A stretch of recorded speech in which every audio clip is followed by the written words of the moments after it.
Alright, another Leafs game with a vastly more important opponent after them, and another loss to the Leafs. I don't think that a whole lot can be made of the Sabres' recent struggles against the Leafs. I think that's 3 straight that they've dropped, all by a goal. I think it's just a case of the Leafs catching the Sabres at the right times. I know last game there was a game after the Leafs game, I think Boston maybe, that was just head and shoulders more important than the Leafs game. And same thing tonight. Rangers game tomorrow is definitely more important than the Leafs game in terms of the playoff picture and in terms of gaining ground.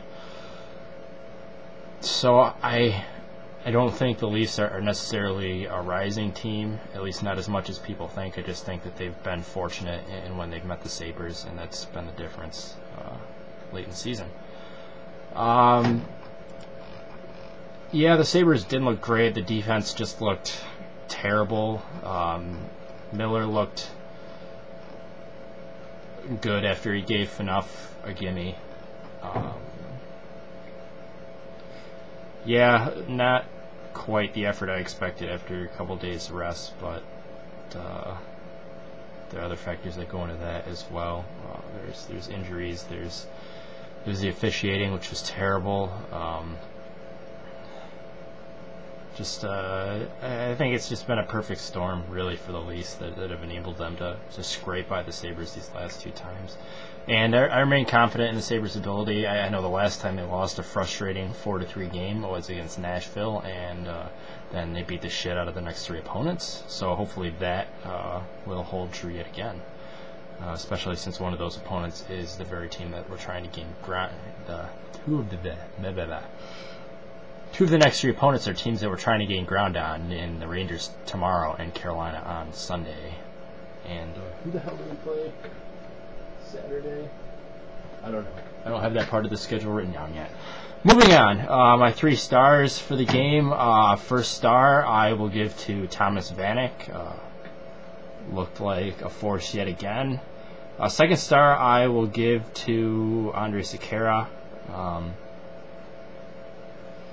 who looked pretty strong, had an assist, +2 on the night, with a few positive players on the Sabres. And the third star, even though I'm kind of been banging on his puck handling ability, I will give to Tyler Myers. Another decent game, another truckload of minutes, and a +2 for him. So it's good to see that pair playing well. 3 black holes. Sean Morrison's got to be the first black hole. Just terrible. It was a -3. Right there with him is Mike Weber, who, in addition to not playing well defensively, took a couple of penalties at really, really poor times. And the third black hole,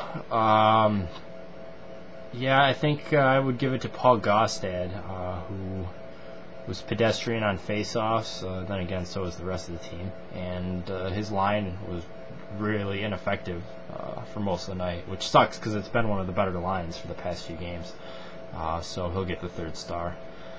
We got the Rangers tomorrow at 7:30. Well, I'm a liar. 7 p.m. So I guess that's not a versus game then.